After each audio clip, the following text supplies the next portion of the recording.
11টা, আর মুসলমানের দেশ হলো 57টা। হিন্দুদের যে দেশ স্বীকৃতভাবে কোনো দেশ নেই, তবে 3টি দেশ আছে, ভারত, নেপাল এবং মরিশাস। এছাড়া যারা নাস্তিক তাদের কোনো দেশ নাই। খ্রিস্টান ছাড়া ইহুদি যারা, তাদেরও ঠিক দেশ নাই। যে ইসরায়েল নিয়ে এখন গোলমাল হচ্ছে, এই মানুষগুলো 111টা খ্রিস্টান ধর্মের দেশ আর 57টি কি মুসলমানের দেশ। হিন্দুর দেশ মাত্র 3টা। অন্যান্য ধর্মের কিছু কিছু আছে নামে, তবে এই পৃথিবীর মধ্যে সর্বশ্রেষ্ঠ ধর্ম হিসেবে যদি বিচার বিশ্লেষণ করা যায়, তাহলে ইসলামের সাথে কারো তুলনা হয় না। যে কারণে পৃথিবীতে দিন দিন মুসলমানের সংখ্যা বেড়ে যাচ্ছে। অমুসলিম মুসলমান হচ্ছে। এই বাংলাদেশ এলাকাটা, এটা এক সময় হিন্দু অধ্যুষিত এলাকা ছিল। আপনাদের পাশেই জৈন্তাপুর আছে, জৈন্তা রাজা সেখানে বাস করত। কথা বলেন। এই দেশের মধ্যে গৌর গোবিন্দ বাস করত। এই দেশের মধ্যে বীর বিক্রম আদিত্য, ঠিক এমনি করে বগুড়া এবং ওই উত্তরাঞ্চলের মধ্যে সেখানে পরশুরাম সহ এই ধরনের অসংখ্য হিন্দু রাজা, তাদের রাজত্ব ছিল। এবং তাদের রাজত্ব ছিল এত বড় যে এই দেশের মধ্যে কখনো ইসলাম আসবে, ইসলাম ধর্মের মানুষ এখানে প্রবেশ করতে পারবে। আর এতগুলো মানুষ একত্রিত হয়ে দক্ষিণ সাগর বোলারঘাটি এলাকায় আজকের এত মানুষের আয়োজন, এতগুলো মানুষ বসে আমরা আলোচনা শুনব, এটা একসময় কোনো চিন্তা করার সুযোগ ছিল না। এদেশে আমরা যারা আছি, আমাদের পূর্বপুরুষ যারা ছিলেন, তারা ইসলাম ধর্ম গ্রহণ করেছেন কোনো না কোনোভাবে।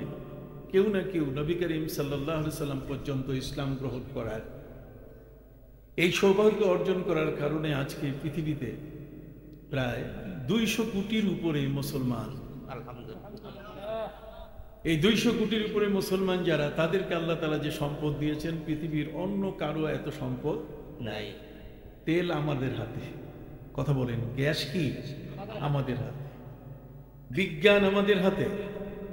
আপনারা জানেন খলিফা মামুনুর রশিদের সময় খলিফা হারুন রশিদের 2 ছেলে, আমিন এবং কি মামুন। আমিনের রাজত্ব ছিল 4 বছর। এরপরে মামুনের রাজত্ব শুরু হয়। মামুনের রাজত্বের সময় জ্ঞান বিজ্ঞান কোরআন হাদিসের সবচেয়ে বেশি খেদমত হয়েছে। সেই সময়টাতে ইমাম বুখারী, সেই সময়টাতে ইমাম মুসলিম, সেই সময়টাতে ইমাম তিরমিজি, আবু দাউদ, নাসাই, ইবনে মাজাহ, এই সব মানুষগুলো এই সময়কালেই তারা কোরআন এবং হাদিসের বিশাল সম্ভার, ইসলাম ধর্মের এই বলিষ্ঠ 2টো বিষয়, একটি হলো আল কোরআন আর একটি কি আল হাদিস আর সুন্নাহ। এই কোরআন এবং সুন্নাহর বিশাল ভান্ডার লিখিতভাবে সারা বিশ্বে ছড়িয়ে দেওয়ার জন্য তাদের যে চেষ্টা, সেই চেষ্টায় আজকে পৃথিবীর পূর্ব প্রান্ত থেকে পশ্চিম প্রান্ত পর্যন্ত, সূর্যের উদয়ন থেকে অস্তাচল পর্যন্ত সারা পৃথিবী ইসলাম ছড়িয়ে গেছে। সুবহানাল্লাহ বলেন। পূজার দেশ এখন সেজদার দেশে পরিণত হয়েছে। দেব দেবী মূর্তির পূজা যেখানে হতো, সেই জায়গাটিতে এখন আল্লাহ নাম, আল্লাহর জিকির, আল্লাহর ধ্বনি, আল্লাহর নামে আজান হচ্ছে। আল্লামা ইকবাল বলেছেন, हमसे पहले थे ये दुनिया का मंजर, हमसे पहले थे ये दुनिया का मंजर, कहीं मसजूद थे शजर, कहीं माबूद थे हजर। আল্লামা ইকবাল বলছেন, প্রভু হে মহান আল্লাহ, এই জমিনে ইসলাম পাওয়ার আগে, আমরা ইসলাম গ্রহণ করার আগে পৃথিবীর অবস্থার প্রতি যদি লক্ষ্য করা যায়, তাহলে সেখানে আমরা দেখতে পাবো যে পৃথিবীর এক দৃশ্য এমন ছিল যে গাছের পূজা এবং মাছের পূজা। কাহি মসজিদ থে শাজার, কোথাও তো গাছের পূজা হতো, আর কাহি মাহবুদ তে হাজার, আর কোথাও পাথরের পূজা করে পাথরের সামনে মাথা নত করা হতো। এই পৃথিবীতে এই বিশৃঙ্খল অবস্থা। সম্মানিত সুধী, এশিয়ার মধ্যে রয়েছে কাবাঘর, সুবহান বলেন। এশিয়ার মধ্যে রয়েছে মদিনা আল মুনাওয়ারা, শাহে মদিনা, প্যারা নবী রসুল করিম সাল্লাল্লাহু আলাইহি সাল্লাম শায়িত আছেন এশিয়ায়। আমরাও কিন্তু এশিয়ার মানুষ, সুবহানাল্লাহ বলেন। আফ্রিকা বিশাল মহাদেশ, কথা বলেন না? সে আফ্রিকা বলেন, ইউরোপ বলেন, পৃথিবীর যত দেশ মহাদেশ আছে তার মধ্যে এশিয়া মহাদেশের মধ্যে আল্লাহ পাক রব্বুল আলামিন 1,24,000 অথবা 2,24,000 নবী এবং রসুল পাঠিয়েছেন। এটি আমাদের সৌভাগ্য। এবং এর পাশাপাশি এ সমস্ত নবী এবং রসুলদের যে খেদমাত, তাদের মাধ্যমে এই এশিয়ার মধ্যে যে খেদমতটুকু হয়েছে, যেটা আমেরিকা পায় নাই, ইউরোপ পায় নাই। আমেরিকায় কোনো নবী আসেন নাই, ইউরোপের কোন দেশে কোনো নবী আসেন নাই। আপনি ফ্রান্স বলেন, আপনি সেখানে নেদারল্যান্ড বলেন, পর্তুগাল বলেন, নরওয়ে বলেন, গ্রিক বলেন, ওই সমস্ত দেশে আপনি সেখানে কোনো নবী রসুল আসেন নাই। যে কারণে সেখানে এখনো জেনা বেবিচার ওপেন, কথা বলেন, এখনো মদ ওপেন, এখনো হারামি সমস্ত কর্মকাণ্ড সব কি ওপেন, কথা বুঝতে পারছেন? কিন্তু আরবের জমিনে নবী এবং রসুল আসার কারণে, আমার প্যারা নবী রসুল করিম সাল্লাল্লাহু আলাইহি আসার কারণে, রহমতের নবী তশরিফ নেওয়ার কারণে এমন একটি হালাল জোন পৃথিবীতে তৈরি হয়েছে যে 1400 বছর ধরে কাবা ঘরে হজ হচ্ছে। এখন 1500 বছর, প্রায় 1400 বছর ধরে কাবা ঘরে হজ হচ্ছে। হজের লক্ষ কোটি মানুষ সেখানে একত্রিত হই, সেখানে হচ্ছে। এই মানুষগুলো আরাফাতের হজ শেষ করে যখন মুজদালেফায় আসেন, তখন খোলা আকাশের নিচে মিটি মিটি আলোর ভেতরে তাদেরকে রাত কাটাতে হয়। পুরুষ এবং মহিলা একত্রিত হয়ে সেখানে তারা রাত্র যাপন করেন। হজের একটি ওয়াজিব তারা পালন করেন। ফরজ হজ আরাফাতের ময়দানে অবস্থান করার পর মাগরিবের নামাজ ওখানে না পড়ে এশার ওয়াক্তে এসে মুজদালেফায় তারা পড়েন। সম্মানিত সুধী, সেখানে পুরুষ নারী বলতে গেলে এখন সমানভাবে তারা সেখানে অবস্থান করছে। আমেরিকার মধ্যে, ইউরোপের দেশগুলোর মধ্যে ট্রেনে যদি মাটির নিচে ট্রেন, সেখানে যদি 10 মিনিটের জন্য কারেন্ট বন্ধ হয়ে যায়, তাহলে কত নারী যে ধর্ষণের শিকার হয় তার শেষ নাই। অথচ সারা রাত সেখানে মুসলিম নারীরা, মুসলিম পুরুষ একত্রিত হয়ে মুজদালেফায় খোলা আকাশের নিচে, কোনো বাড়ি নাই, ঘর নাই, কিচ্ছু নাই, সেখানে একত্রিত হয়ে রাত কাটাচ্ছে ইবাদতে। আজ পর্যন্ত কেউ কি শুনেছেন যে সেখানে একজন নারী ধর্ষিতা হয়েছে? হাত উঁচু করে বলেন, হয়েছে? আজ পর্যন্ত কেউ বলতে পারবে না সেখানে একজন নারী কিডন্যাপ হয়েছে, কোনো একটি মহিলাকে সেখান থেকে কিডন্যাপ করে কোথাও নিয়ে যাওয়া হয়েছে। ইসলামের এই পবিত্র বার্তা, এই মেসেজ সারা পৃথিবীতে আজকে ছড়িয়ে গেছে। সম্মানিত সুধী, আমাদের এই দেশের মধ্যে ইসলাম, আমাদের দেশের মধ্যে আজান এমনি এমনি আসে নাই। এদেশে যারা ইসলাম নিয়ে এসছেন তারা কেউ তো মাছের পিঠে চড়ে নিয়ে আসছেন, কথা বললেন। ওই বগুড়ার মহাস্তানগড়ে শায়িত আছেন হজরতে শাহ সুলতান মাহমুদ বালখি মাহি সাওয়ার রহমতুল্লাহ আলাই, মাছের পিঠে আরোহী, মাছের পিঠে চড়ে সুদূর বাল্খ, ইরানের বাল্খ এলাকা থেকে সেই এলাকার মানুষটি এই বাংলাদেশে পূজার দেশে ছুটে এসেছেন ইসলাম প্রচার করার জন্য। কথা বোঝেন নাই? যাতে এই দেশের মানুষ পূজা থেকে মুক্তি পায়। কিন্তু সেই মুক্তির বিষয়টি আমাদের কাছে খুব স্পষ্ট ছিল, কিন্তু আস্তে আস্তে কেমন জানি সেটা অন্ধকারে চলে যাচ্ছে। কথা বলেন না? আস্তে আস্তে কোথায় চলে যাচ্ছে? অন্ধকারে চলে যাচ্ছে, আবার পূর্বের অবস্থানে আমরা ফিরে যাচ্ছি। সম্মানিত সুধী, কেউ তো মাছের পিঠে ইসলাম নিয়ে এসছেন, আবার কেউ কেউ এই বাংলার মাটিতে এসছেন কুমিরের পিঠে চড়ে। কার পিঠে? কুমিরের পিঠে চড়ে এমন একজন মহান ব্যক্তি এই বাংলার জমিনে এসছেন, তিনি হলেন হযরতে শাহ সুলতান, ওই যে হযরতে মখদুম রূপস রহমতুল্লাহ আলাইহি। শাহ মখদুম রহমতুল্লাহ আলাইহি রূপস, যিনি চক্ষু ঢেকে রাখতেন, যিনি চক্ষু খোলা রেখে কখনো চলতেন না। সুবহানাল্লাহ। সম্মানিত সুধী, বনপীর আব্দুল কাদের জিলানী রহমতুল্লাহ আলাইহির দৌহিত্র, তার নাতি, দুইজন এই বাংলার মাটিতে এসছেন।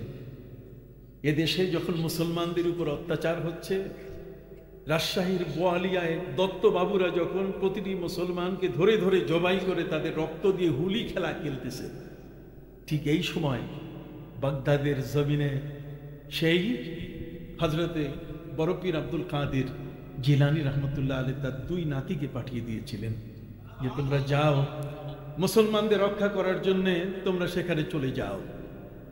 সম্মানিত সুধী, এই দুই নাতি তারা এসেছিলেন, তার মধ্যে একজন হলেন শাহ মখদুম রূপস রহমতুল্লাহ আলাইহি। জমিনের মধ্যে যখন তিনি আসলেন বোয়ালিয়ায়, রাজশাহীর বোয়ালিয়ায় দত্তবাবুদের এই হত্যাকাণ্ড দেখে তিনি অবাক হয়ে গেলেন। দরবেশের পোশাক আর সাধারণ মানুষের পোশাক একরকম হয় না। যদি বলেন একরকম কি হয়? আল্লাহওয়ালা ব্যক্তি যারা, নবীর প্রেমে যারা প্রেমিক, তাদের মধ্যে কখনো নবীর সুন্নাহ, নবীর আদর্শের কোনো খেলাপ তাদের মধ্যে দেখা যায় না। তাদের দাড়ি, তাদের টুপি, তাদের পোশাক, তাদের জীবনের অবস্থান এতই চমৎকার যে দেখলেই মনের মধ্যে একটা ছাপ পড়ে যায় যে নিশ্চয়ই এই মানুষটা আল্লাহওয়ালা হবে। সম্মানিত সুধী, আল্লাহর ওলিদের দেহের মধ্যেও আল্লাহ পাক রব্বুল আলামিন এত স্পর্শকাতর ব্যবস্থা রেখে দিয়েছেন যে কোনো মানুষ যদি তার দেহটাকে, তার চেহারা, চোখে চোখে যদি চোখ পড়ে, তাহলে সাথে সাথে তার ঈমান নসিব হয়ে যায়। যে কারণে খাজা মঈনুদ্দিন চিশতি আজমিরি রহমতুল্লাহ আলাইহির হাতে 90 লক্ষ অমুসলিম কালেমা পড়ে মুসলমান হয়েছেন। এদের কারণ হলো যে সবাই যে তার হাতে হাত রেখে পাগড়ি ধরে বায়াত করেছেন তা কিন্তু নয়, বরং হযরতে খাজা মঈনুদ্দিন চিশতি আজমিরি রহমতুল্লাহ আলাইহির দিকে দেখার সাথে সাথে ঈমানের নূর তাদের অন্তরে জ্বলে উঠেছে। সম্মানিত সুধী বন্ধুরা আমার, শুধু তাই নয়, আকবরের দিন এলাহি, কথা বলেন, আকবরের কি দিনে এলাহি, যেখানে আপন ভাই বোনের মধ্যে বিবাহ করা জায়েজ করে দিয়েছিল, আর সেই দিনে এলাহির প্রতিবাদ যিনি করেছিলেন মুজাদ্দেদে আল-ফিসানি রহমতুল্লাহ আলাইহির মতো একজন ব্যক্তি যদি না হতেন, তাহলে আকবরের দিনে এলাহিতে আমরা আজকে সর্বশান্ত হয়ে যেতাম, আমাদের ধর্ম আরেকটা হয়ে যেত। কি বলেন? সম্মানিত সুধী বন্ধুরা আমার, এই বাংলাদেশের পুরা জমিন এটা ছিল অমুসলিমদের হাতে। অমুসলিমদের বাড়ির সামনে দিয়ে কোনো মুসলমান হাঁটতে গেলে পায়ের জুতা খুলে নিয়ে আর খোলা ছাতা বন্ধ করে তারপর তাদের গেটের সামনে দিয়ে পার হতে হতো। কথা বলেন? আমাদের এলাকায় ছিল। সম্মানিত সুধী, উনি বলছেন যে আমাদের এলাকায়ও কি ছিল এই কঠিন এক অবস্থা। সেই অবস্থা থেকে আজকে পরিবর্তিত একটা রূপ। বাংলাদেশের যত মানুষের মাথায় টুপি আছে, পৃথিবীর কোন দেশে এত মানুষের মাথায় টুপি নেই। এই বাংলাদেশের যতগুলো মা বোন বোরকা পরেন, পৃথিবীর কোন দেশে এত বোরকাওয়ালি মহিলা নাই। কথা বুঝতে পারছেন? আমলে, আখলাকে, সিরতে, সুরতে, চরিত্রে, সর্বদিক থেকে ইসলামকে যারা ধারণ করেছেন, আমার দৃষ্টিভঙ্গিতে আমি সারা পৃথিবী ঘোরা মানুষ, আমি আমেরিকা, ইউরোপ সহ সারা বিশ্ব যাই, সর্বত্র আমি দেখেছি যে অবস্থা, তার থেকে এই বাংলাদেশের মানুষের মধ্যে ইসলামের শক্তি, এটার মজবুতি এত বেশি যে এটাকে তাদের থেকে সরিয়ে দেওয়ার কোনো ক্ষমতা কারো নাই।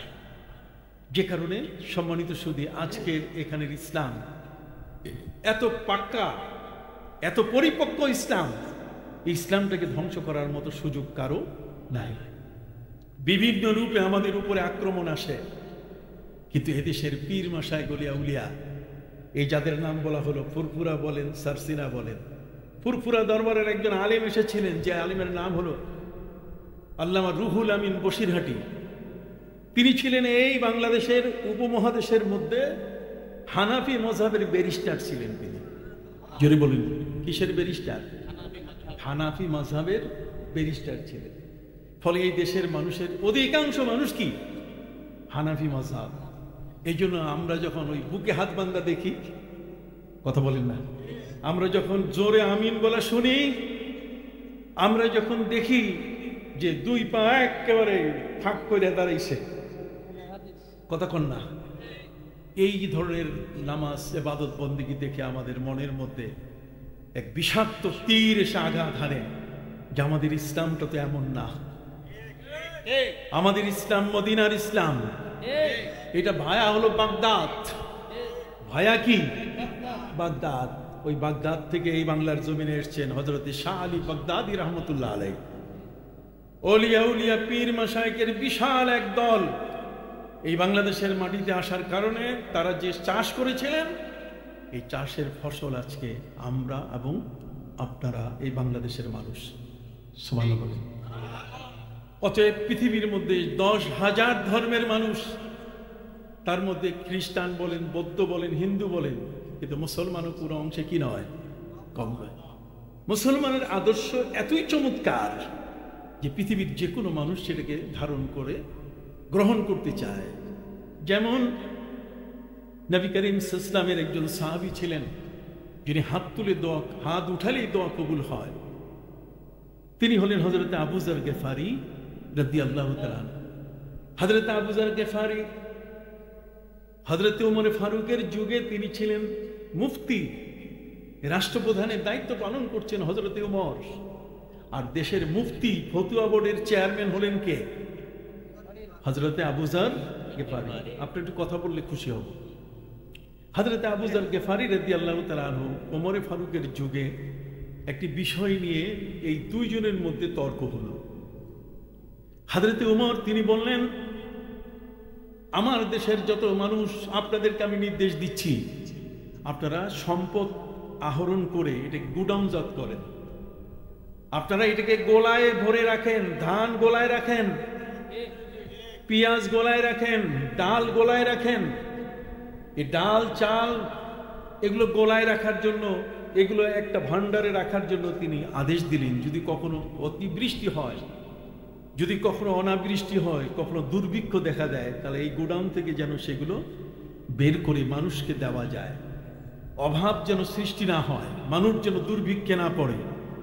হযরত ওমরের এই আদেশ শুনে আবু যর গিফারি রাদিয়াল্লাহু তাআলা বলছেন যে আপনার এই আদেশ দেওয়া বৈধ নয়।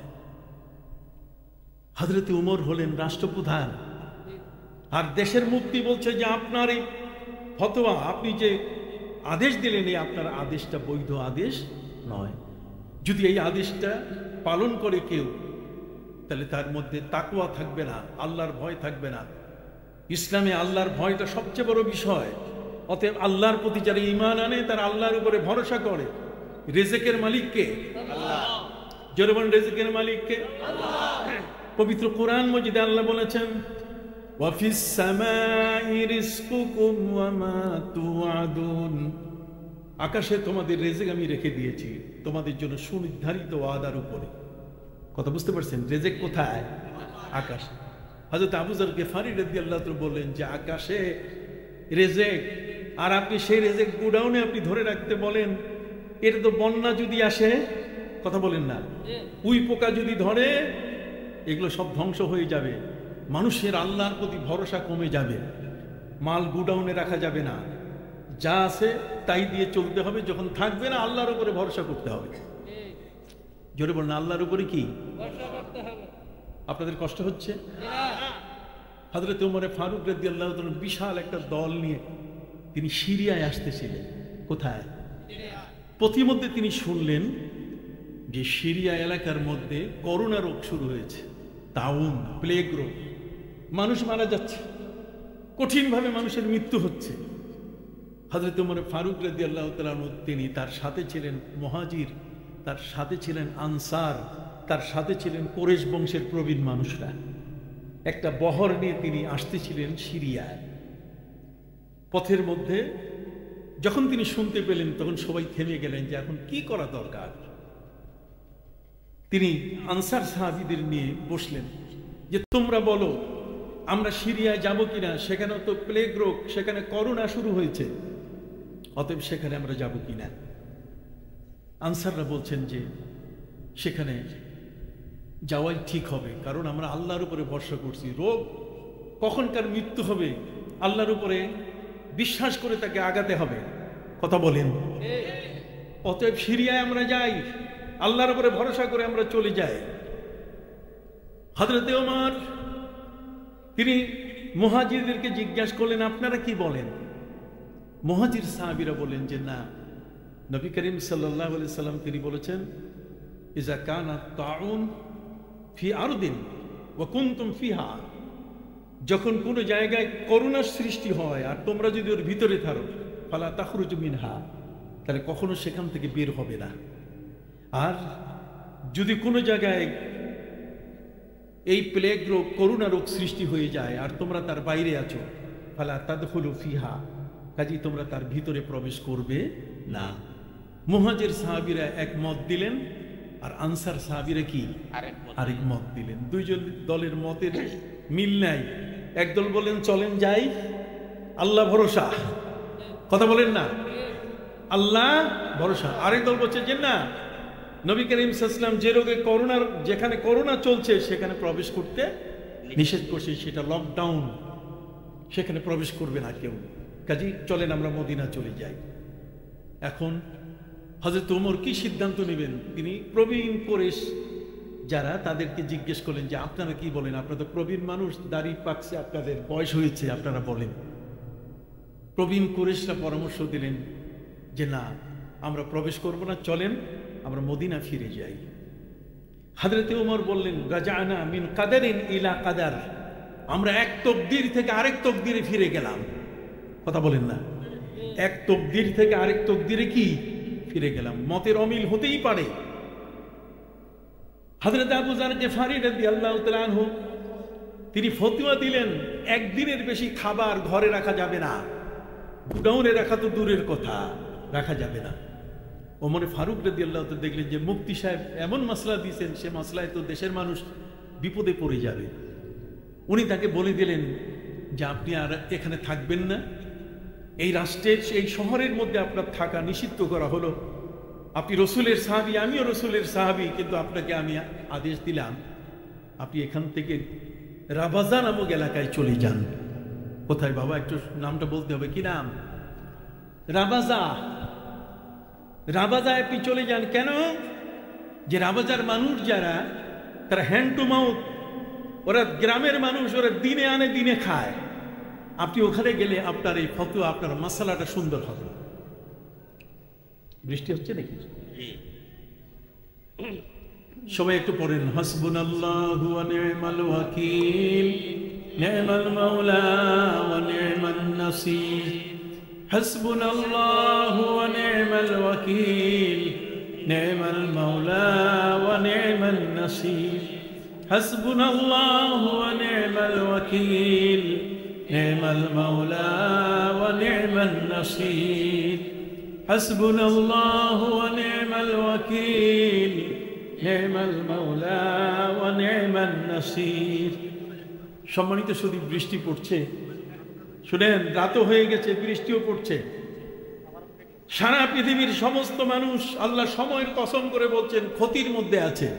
ইল্লাল্লাযীনা আমানু, যারা ঈমানদার, ওয়া আমিলুস সালিহাত, আর যারা নামাজ পড়ে, রোজা করে, যারা ধর্ম পালন করে, যারা মানুষের সাথে সদ্ভাব রক্ষা করে, যারা ধৈর্য নিয়ে চলে, আল্লাহ বলেন তারা ক্ষতিগ্রস্ত না। সুবহানাল্লাহ বলেন। এই জন্য আমি আমার ভাইদের খেদমতে আরজ করতে চাই, আবু যার গিফারী রাদিয়াল্লাহু তাআলা আনহু তাকে হযরত উমর পাঠিয়ে দিলেন রাবাজাতে। কেন? রাবাজার মানুষ গরিব, হ্যান্ড টু মাউথ, দিনে যা পায় দিনের খাইয়া শেষ করে আগামী দিনেরটা কাজ করলে পাবে। কি ভাই, গ্রামগঞ্জে এরকম হয় কিনা? সম্মানিত সুধী, হযরতে আবু যর গেফারি রাবাজায় গেলেন। সেখানে মারুর নামে একজন ব্যক্তি বলছেন, আমি সেখানে গিয়ে তার সাথে দেখা করলাম। ওনার পাশে ওনার একজন দাস, ওনার চাকর বসে আছেন। আলাইহি হুল্লাতুন ওয়া আলা গোলামিহি হুল্লা। আমি দেখলাম যে তার গায়ে যে পোশাক, চাকরের গায়েও সেই পোশাক। আমি জিজ্ঞাসা করলাম যে আপনি একজন ওসি আর একজন কনস্টেবল, একজন সেনাপ্রধান আর তার অধীনে যারা থাকে তাদের পোশাক একরকম হয় না।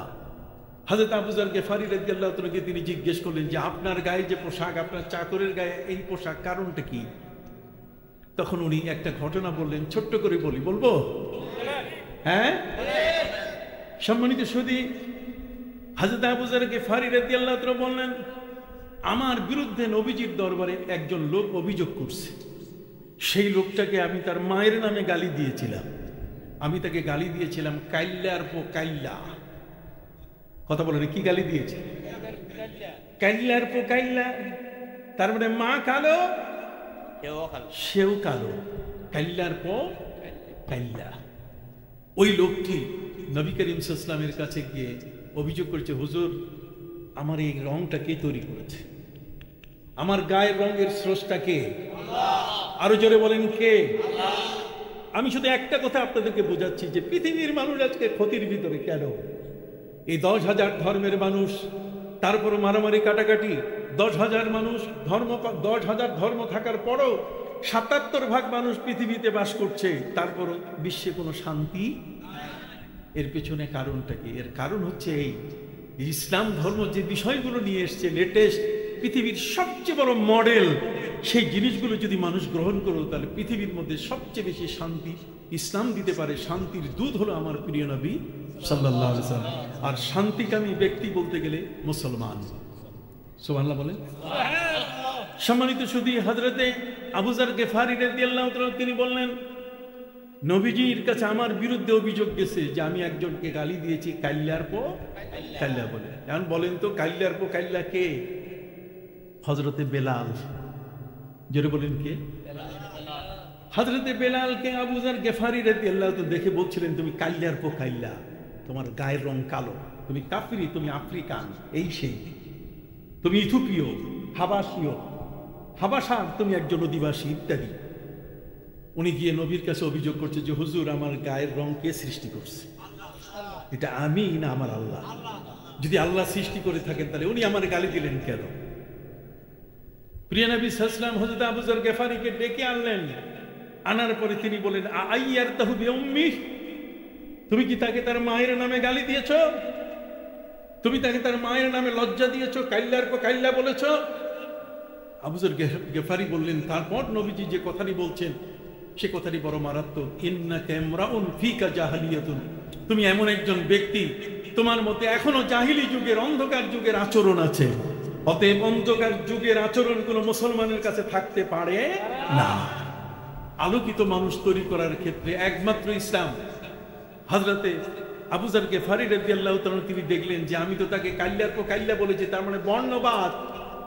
বর্ণবাদ, কালার সাদার মিল নাই। আমেরিকায় কালাদের জন্য আলাদা ইউনিভার্সিটি আর সাদাদের জন্য আলাদা ইউনিভার্সিটি। সাদাদের সাথে কালোরা কখনো বিয়ে বসে না, কালোদের সাথে সাদারা কখনো বিয়ে বসে না। কথা কি বুঝতে পারছেন? তাহলে এই সাদা আর কালোর তফাৎ পৃথিবীর থেকে উৎখাত করে শান্তি প্রতিষ্ঠিত করেছে কে? ইসলাম। এই জন্য ইসলাম ধর্ম হলো আমাদের এমন একটি ধর্ম যে ধর্মটা আমাদেরকে দাড়ি রাখা শিখিয়েছে, আমাদের মাথায় টুপি দেওয়া যেমন শিখিয়েছে, তেমন অন্য ধর্মের সাথে একটা হিন্দু যদি কালো হয় আর সে যদি গরিব হয় তাকে দান করার ইসলাম আমাদেরকে অনুমতি দিয়েছে। সুবহানাল্লাহ বলেন। কাজী ভাইরা আমার, শর্ষিনা বলেন, ফুরফুরা বলেন, আর এই যত পীর মাশায়েখ সবাই মিলে কিন্তু এই জমিনের মধ্যে এই সত্যগুলো প্রতিষ্ঠা করেছেন। আজকে এই সত্যগুলোকে ধ্বংস করার জন্য একজন লোক পিছনে পড়েছে। কি বলেন, ঠিক কিনা? এই লোকগুলোর হাত থেকে আমাদেরকে বাঁচতে হবে কিনা? হাত উঁচু করে বলেন, বাঁচতে হবে কিনা? অতএব আজকের এই দিনই আমাদের সাথ। শর্ষিনা দরবার শরীফ, ফুরফুরা দরবার শরীফ, এই মানুষগুলো এসে এসে আমাদেরকে ধর্ম শিখাইছেন, কথা বুঝেন নাই? এর বাইরে আমাদের যাওয়ার কোনো সুযোগ নাই। এতক্ষণ যাবত যে ওয়াজ হয়েছে প্রত্যেকটি ওয়াজ আমল করার চেষ্টা করবেন। বৃষ্টি হচ্ছে, আসুন আমরা আল্লাহর দরবারে একটু দোয়া করি, তওবা করে নিই। আস্তাগফিরুল্লাহ রাব্বি মিন কুল্লি যামবি ওয়া আতুবু ইলাইহি লা হাওলা ওয়ালা কুওয়াতা ইল্লা বিল্লাহিল আলিয়্যিল আযীম।